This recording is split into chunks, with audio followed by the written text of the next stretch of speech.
Oke, selamat datang di channel YRH Legal Talk. Saya akan mengulas mengenai 6 masalah hukum yang dapat diteliti sebagai topik riset ya. Kali ini saya akan berbagi mengenai beberapa masalah hukum dan beserta contoh-contohnya untuk referensi teman-teman yang akan melakukan penelitian di bidang hukum.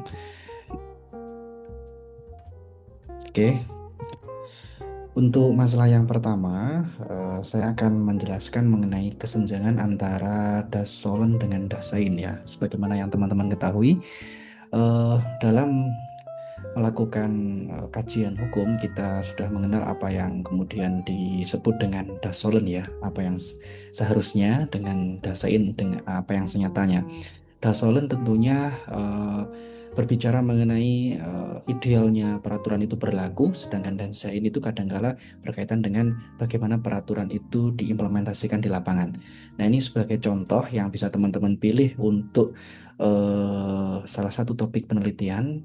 Di dalam Undang-Undang Ketenagakerjaan ditentukan bahwa setiap pelaku usaha itu harus memberikan gaji atau upah kepada pekerjanya sesuai dengan ketentuan upah minimum provinsi atau upah minimum kabupaten ya.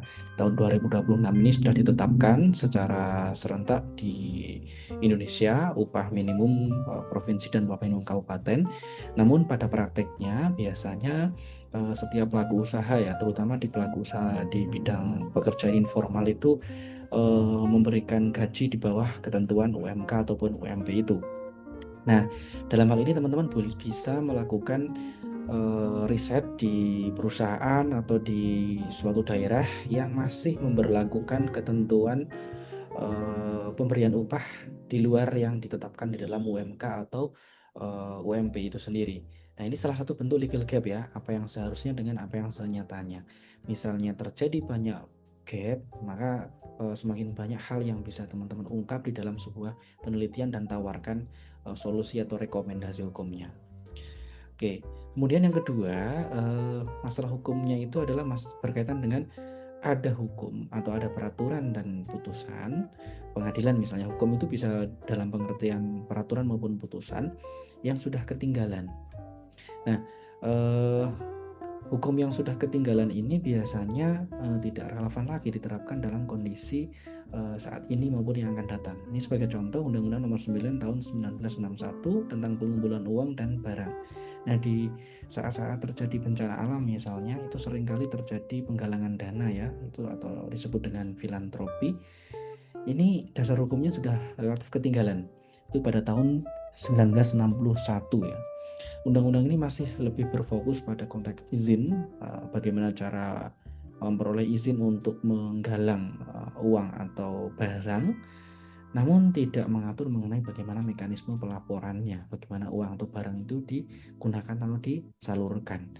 Sehingga dengan tidak adanya ketentuan yang mengatur mengenai pelaporan atau pengawasan, ini menjadikan Undang-Undang Nomor 9 tahun 61 itu dikategorikan sebagai hukum yang sudah ketinggalan, termasuk belum menjangkau hal-hal lain yang bisa teman-teman ungkap ya daripada kelemahan yang ada di dalam Undang-Undang Nomor 9 tahun 1961. Ini juga bisa menjadi topik riset hukum teman-teman.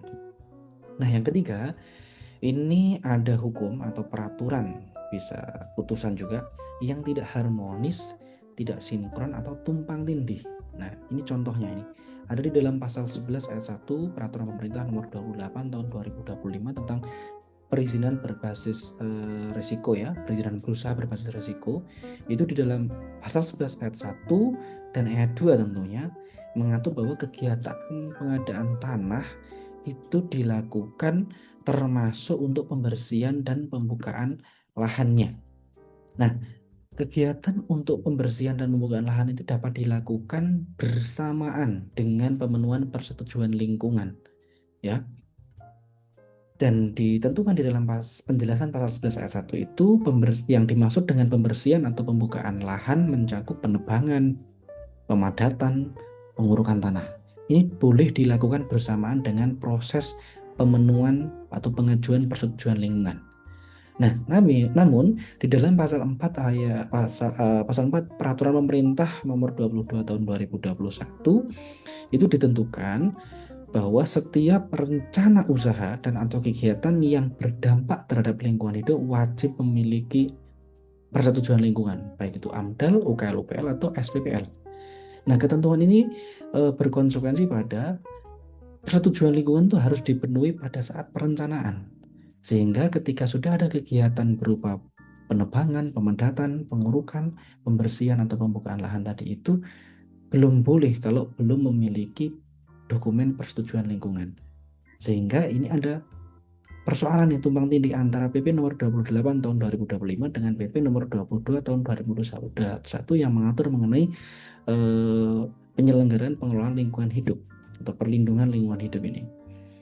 Nah, ini juga bisa teman-teman kaji nih bagaimana nih masalah antara PP 28 dengan PP 22 ini, karena ada ketidakharmonisan, tidak sinkron dan tumpang tindih. PP 28 2025 boleh pemenuhan persetujuan lingkungan itu dilakukan bersamaan dengan kegiatan pembersihan atau pembukaan lahan, sedangkan PP 22 tidak boleh, harus punya persetujuan lingkungan dulu baru boleh melakukan pembersihan atau pembukaan lahan. Nah, kemudian untuk masalah hukum yang keempat, ini berkaitan dengan jenis peraturan perundang-undangan atau hukum yang lebih rendah hierarkinya sehingga daya berlakunya lemah. Sebagai contoh nih, ada peraturan wali kota X, ini contoh ya, fiktif, tentang kawasan bebas sampah. Dalam pasal 8 ditentukan bahwa setiap orang yang membuang sampah tidak pada tempatnya dipidana dengan pidana kurungan selama 1 minggu misalnya. Nah, perwal ini tentu daya berlakunya lemah dan berbahaya karena merampas hak atas kebebasan orang. Sanksi yang bersifat merampas kemerdekaan hanya boleh ditetapkan lewat undang-undang dan peraturan daerah karena memerlukan persetujuan DPR atau DPRD. Sedangkan peraturan kepala daerah ini hanya bersifat administratif. Kalaupun mengenakan sanksi hanya bersifat sanksi administratif. Nah, ketika teman-teman menemukan situasi seperti ini, maka ini juga bagian dari bentuk masalah hukum.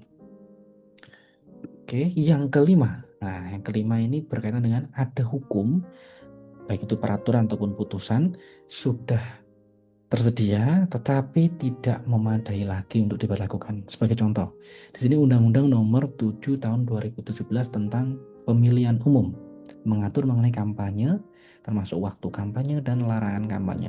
Nah, di era saat ini kan seringkali kampanye itu dilaksanakan melalui media sosial, pun masyarakat seringkali mengonsumsi kampanye itu lewat media sosial, baik itu Instagram, TikTok, Twitter, dan lain sebagainya. Nah, fenomena adanya buzzer, kemudian algoritma media sosial itu kan telah mengubah lanskap demokrasi secara drastis ya. Semuanya beralih, bahkan sebagian besar kegiatan politik itu lewat media sosial. Nah, Undang-Undang Pemilu hanya mendefinisikan kampanye secara terbatas, hanya soal visi misi dan akun yang didaftarkan, akun media sosial didaftarkan semata, dan mengatur dilaksanakan pada waktu tertentu, termasuk peraturan KPU-nya yang juga mengatur demikian. Nah, sekarang bagaimana dengan adanya buzzer anonim yang tidak terdaftar, yang menyebarkan propaganda kampanye hitam misalnya, atau black campaign di luar masa kampanye. Kampanye yang dilaksanakan selama 24 jam, tidak terikat pada batas-batas waktu tertentu. Nah, tentunya ini menciderai ya teman-teman sekalian asas pemilu jujur dan adil yang ditentukan dalam pasal 22E Undang-Undang Dasar 1945. Nah, ketiadaan regulasi yang mampu menjangkau situasi ini, maka ini bagian dari bentuk peraturan yang tidak memadai. Nah, ini bisa dijadikan atau diangkat sebagai topik penelitian. Undang-Undang Nomor 7 Tahun 2017 saat ini sedang masa revisi. Momentum bagi teman-teman yang ingin meriset lebih jauh mengenai kelemahan-kelemahan undang-undang ini bisa diangkat dalam topik penelitian.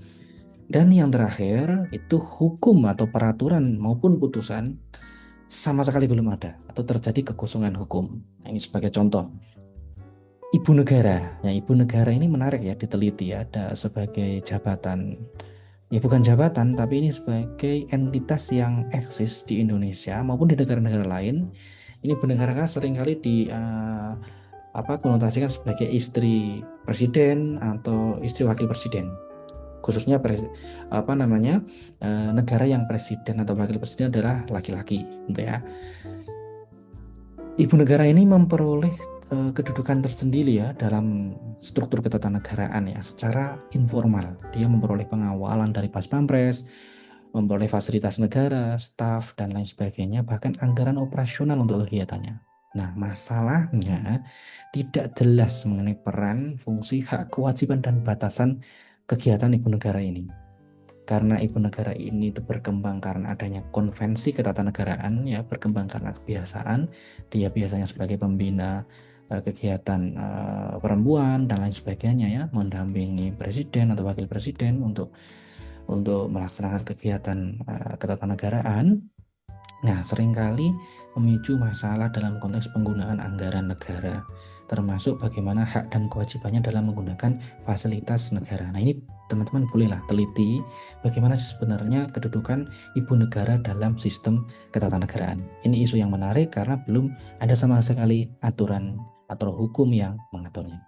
Ya, saya kira itu 6 masalah hukum yang bisa teman-teman angkat dalam topik penelitian dan silakan dikembangkan dari 6 jenis masalah hukum karena ini harus kalian uraikan dalam pendahuluan atau latar belakang dan rumusan masalah penelitian, terutama proposal penelitian kalian. Oke, sampai ketemu lagi dalam sesi-sesi edukasi riset yang lain. Terima kasih. Assalamualaikum warahmatullahi wabarakatuh.